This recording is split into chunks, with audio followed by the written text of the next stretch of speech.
Pessoal, dando continuidade, a gente vai estar vendo agora alguns métodos da lista simplesmente encadeada. Vamos ver como que a gente pode implementá-los. Vamos iniciar pelo método anterior. Primeiramente, o que o método anterior ele faz? Ele recebe como parâmetro um node que vamos chamar de v, que é uma variável. E após a execução de todo o código, ele vai retornar o node anterior ao node v, e se v for o primeiro, ele vai retornar o nulo. Vamos agora lá para o Eclipse, para a gente ver como que é a implementação dele. Public node, que vai fazer parte da classe node, nome do nosso método, e vai receber como parâmetro o node v. O outro node x é representado pelo ponteiro inicial, que é o da cabeça.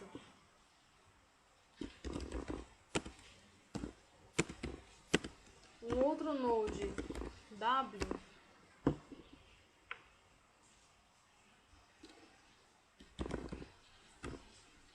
vai ser representado pelo próximo ponteiro, que vai ser o do seguinte.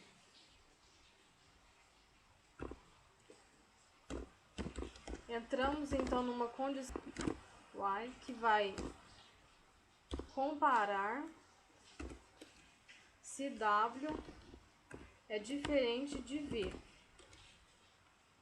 Sendo ela verdadeiro, o x ele vai receber x.getNext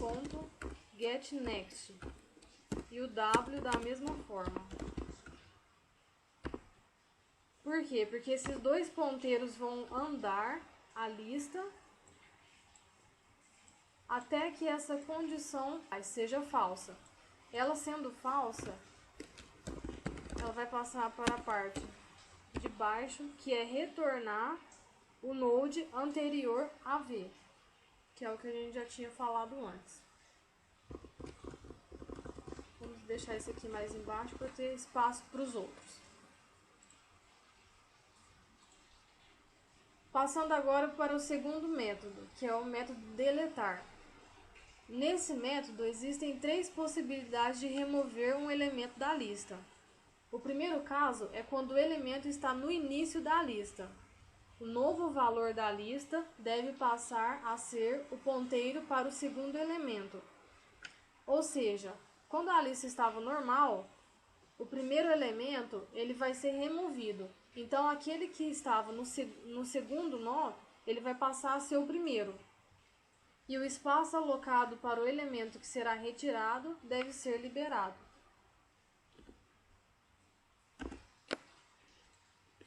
Vamos fazer a implementação dele agora no Eclipse também. Colocamos o public void, que quer dizer que ele não vai retornar nada. Deletar primeiro, que é o nome do nosso método.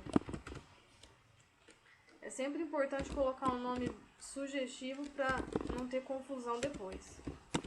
Já vai entrar na condição se a cabeça for igual a nulo, ou seja, se a lista for vazia,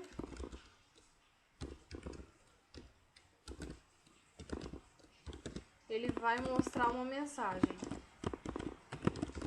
lista vazia. Se essa condição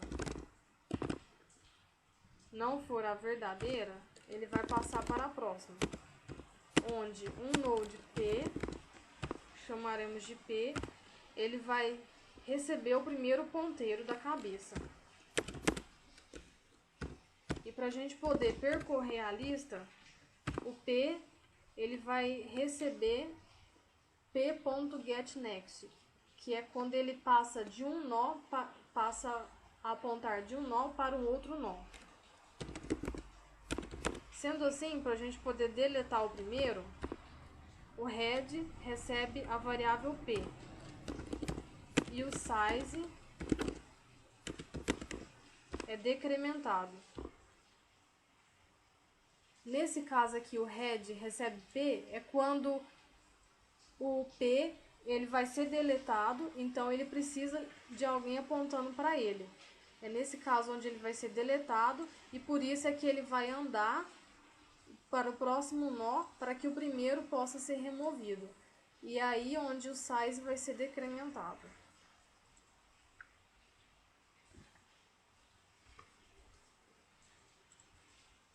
E agora vamos passar para o próximo.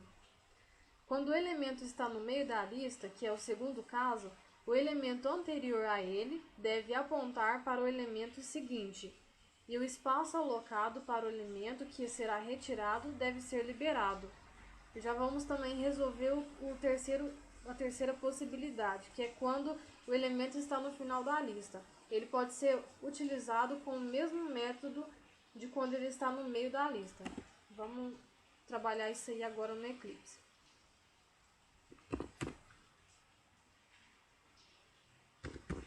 Public void, o nome do nosso método vai se chamar deletar último. Entramos também numa condição que vai perguntar se o size é igual a 1, ou seja, se a lista tem só um elemento. Se ela tiver só um elemento, nós vamos chamar o método deletar primeiro, que vai fazer a função correta. Se não, se o size tiver mais de um elemento, passamos para a condição seguinte, que é quando o node V recebe o head, ou seja, o primeiro ponteiro passa a apontar para V, e o node W recebe o head.getNext, que é quando o node W aponta para o próximo elemento de V.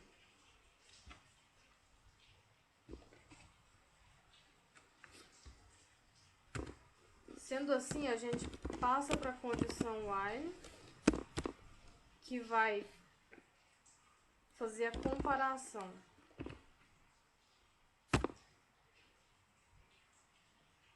Enquanto o w.getNext for diferente de nulo,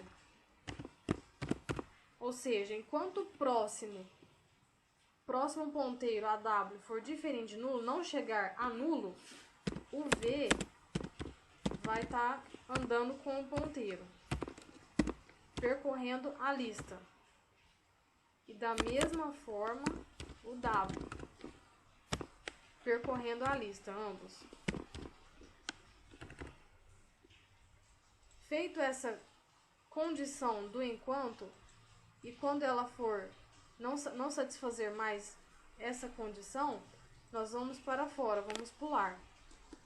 Ou seja, quando o W for igual a nulo, vamos passar para a linha de baixo, onde o V vai setar o valor dele e vai passar a apontar para nulo, e o size vai ser decrementado também.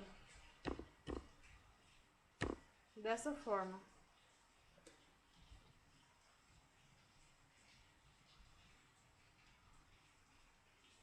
Percebe que nenhum retorna nenhum valor, nenhum método está retornando nenhum valor, por causa do void. Agora vamos passar para a explicação de dois métodos da lista duplamente encadeada. Primeiro vamos analisar o add after, que significa adicionar depois. Esse método está recebendo como parâmetro dois nós, o dnode V e o dnode Z. Por sua vez, o dnode W, que é um outro nó, ele recebe getNext entre parênteses V, ou seja, o próximo ponteiro de W está apontando para onde V aponta. O z.setPrev entre parênteses V significa que o nó anterior a Z, ele deixa de apontar para onde ele estava apontando e passa a apontar para V também. O z.setNext acontece a mesma coisa. O próximo ponteiro de z vai deixar de apontar para onde ele apontava e vai apontar para onde o w aponta. O w7prev acontece a mesma coisa no caso que citamos acima, onde o seu ponteiro anterior deixa de apontar para onde ele estava apontando e volta o seu ponteiro para z.